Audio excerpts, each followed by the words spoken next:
Information technology university से मैं दावत देता हूँ नवीद अहमद को, जिनकी उर्दू मज़ाहिया तकरीर का मौजू है सुना है उसका मनी लॉन्ड्रिंग का धंधा है। ख़वातीनो हज़रात, सबसे पहले तो मैं सलाम पेश करना चाहूँगा GCU डिबेटिंग सोसाइटी को, क्योंकि इन्होंने पाकिस्तान डिबेटिंग सर्किट को हमेशा बेहतरीन स्पीकर्स दिए हैं।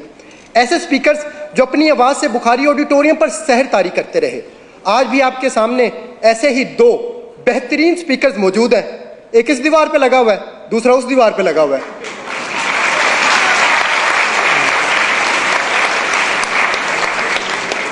सदर आला वकार, पाकिस्तान में तो हर सियासतदान का मनी लॉन्ड्रिंग का धंधा है, इसलिए मेरी ख्वाहिश थी कि मैं सियासतदान बनूं ताकि इस मनी लॉन्ड्रिंग को ख़त्म कर सकूं। इसलिए मैंने सियासत के मैदान में कदम रखा, फिसल गया। मैंने फिर सियासत के मैदान में कदम रखा, फिसल गया। फिर मुझे एक बाबा जी ने कहा कि सियासत के मैदान में सिर्फ वो नहीं फिसलता जिसने बूट पहने हुए हो।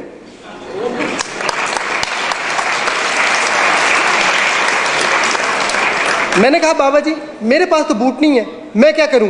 कहने लगे आपने घबराना नहीं है, तुम बूट पॉलिश कर लिया करो।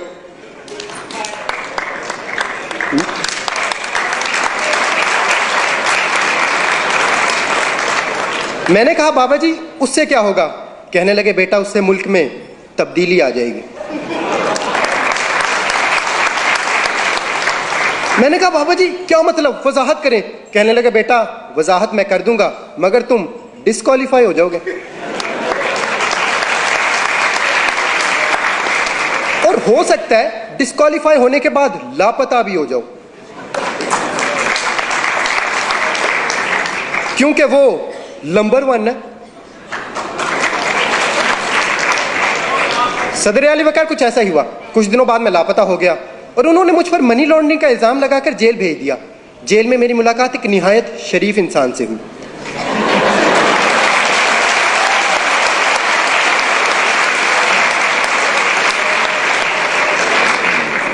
वो बहुत दरवेश इंसान थे। खाना खाते वक्त एक निवाला खाते, एक दीवार को लगाते, फिर एक निवाला खाते, एक दीवार को लगाते। मैंने उनसे पूछा ये आप क्या कर रहे हैं? कहने लगे खाता हूं, लगाता भी तो हूं।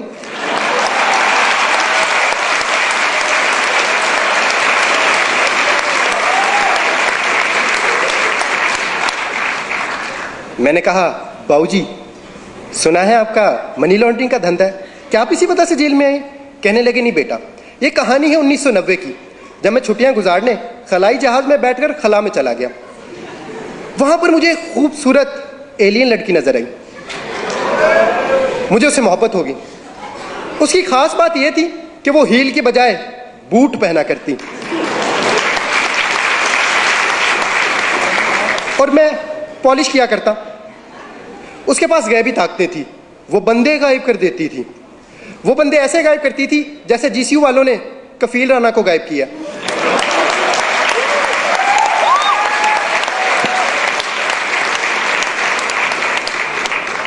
फिर मेरी सालगिरह आई और सालगिरह पे उसने मुझे कुर्सी दी। 2.5 साल तक मैं कुर्सी के साथ खेलता रहा, फिर उसने कुर्सी वापस ले ली। प्यार मोहब्बत का ये सिलसिला ऐसे ही चलता रहा कि 1999 आ गया। इस मरतबा उसकी सालगिरह आई और तोहफे में मैंने उसे बिल्ला दिया जो डरता वरता किसी से नहीं था। फिर मैंने उसे कहा चलो आओ कोई धंधा शुरू करते हैं। कहने लगी पहले मेरा एक सवाल का जवाब दो, अगर एक लड़की गाड़ी में बैठी हो तो उसे क्या कहेंगे? मैंने कहा गर्ल कार। कहने लगी नहीं कार गर्ल। मैं कहनी गर्ल कार। फिर इसी कारगिल के इशू पे हमारी लड़ाई होगी।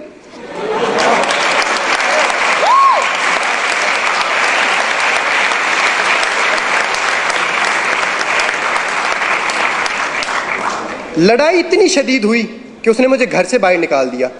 उस दिन मैंने ये पहली मर्तबा सोचा था कि मुझे क्यों निकाला।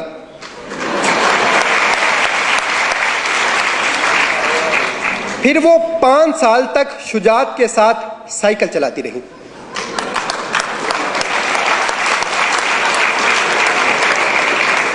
और रहमान का फजल तो उसके साथ था ही।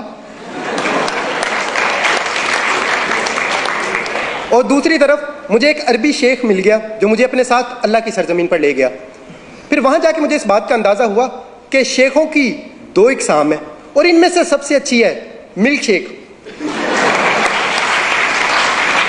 फिर वहां पर मैंने खजूर की रेडी लगाई, जिस पर सुबह में शाम को मेरा बेटा बैठा करता, और खजूर के कारोबार में हमें दिन दुगनी और रात चुगनी चुगनी चुगनी तरक्की हुई। फिर मैंने मनी लॉन्ड्रिंग का धंधा भी शुरू कर दिया। खजूर का कारोबार इतना बढ़ा कि खजूर को जखीरा करने के लिए हमें लंदन में फ्लैट खरीदना पड़े। कतर का शहजादा तो खत लिखकर खजूर मंगाया करता। माइक्रोसॉफ्ट ने भी हमसे कई मुआहदे किए कैलिबरी में। फिर मैं सारा धंधा छोड़कर घर वापस आ गया, क्योंकि अब वो रहीम और मेरी तरह शरीफ हो चुकी थी। फिर मैं उसे मिलने गया और मैंने उसे कहा, थैंक यू रहीम शरीफ।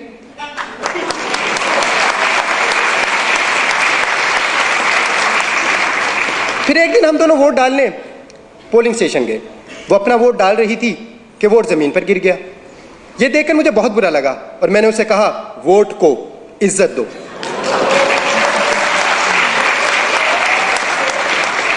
इस बात पर उसे गुस्सा आ गया और उसने मुझे कमर तोड़ जवाब दिया। मैंने उसे कहा, फिर उसने मुझ पर मनी लॉन्ड्रिंग का इल्जाम लगा दिया और उसे मेरी मोहब्बत को ठुकरा कर किसी और के पास चली गई। मैंने कहा, बाबूजी आप उससे इतनी मोहब्बत करते थे, उसके लिए मनी लॉन्ड्रिंग छोड़ देते। कहने लगे, कैसे मनी लॉन्ड्रिंग छोड़ देता, फिर मेरे बच्चों का क्या बनता, क्योंकि उनकी लंदन में तो क्या पाकिस्तान में भी कोई जायदाद नहीं है। और अगर मैं मनी लॉन्ड्रिंग छोड़ देता तो रोटी कहां से खाता। मैंने कहा, देखें रोटी का वादा अल्लाह ने किया है और सालन आप लंगर खाने से ले लेते। फिर कहने लगे, मुझे छोड़ने की एक वजह यह भी थी कि मैं मोटा था और अब वो हैंडसम के पास गई थी। फिर मैं हैंडसम से मिलने बनी गाला मैरिज ब्यूरो गया, क्योंकि उनका शादियों का धंधा था।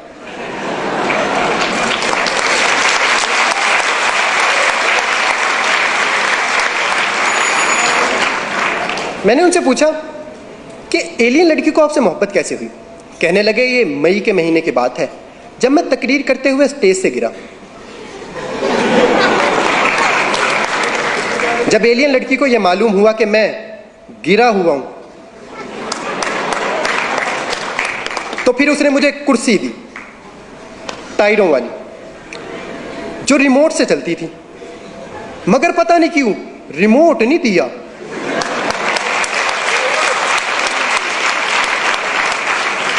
फिर वो 1 साल तक कुर्सी चलाती रही कि रिमोट की बैटरी खत्म हो गई। उसने चार्ज करना चाहा, प्लग दूर था, इसलिए फिर मैंने उसे एक्सटेंशन दी।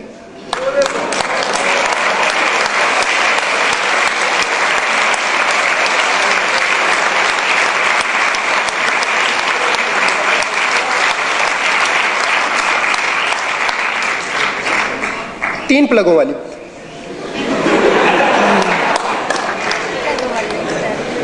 क्योंकि उसकी उम्मीद नाज का हमसे ये मान था कि आप सर्विस बढ़ा दीजिए। सर्विस बढ़ा दी गई। सदर आली वकार, अब तो ये आने वाला वक्त ही बताएगा कि एलियन लड़की रिमोट वाली कुर्सी चलाती है या फिर डीजल वाली।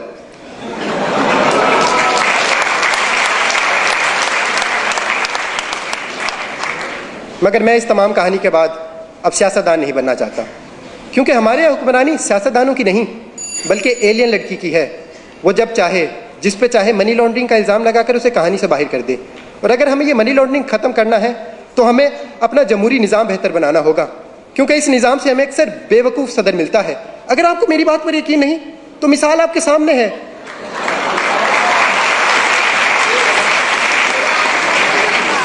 अमरीकी सदर की। शुक्रिया।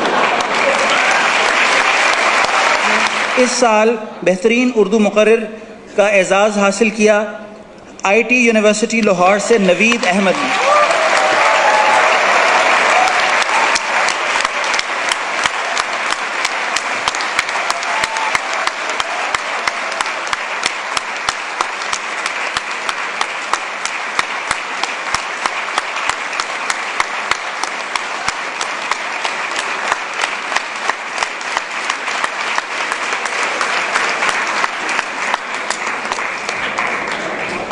39वें कुल पाकिस्तान अल्लामा Mohammad Iqbal bilingual declamation contest की टीम ट्रॉफी हासिल की इस दफ़ा इंफॉर्मेशन टेक्नोलॉजी यूनिवर्सिटी लाहौर।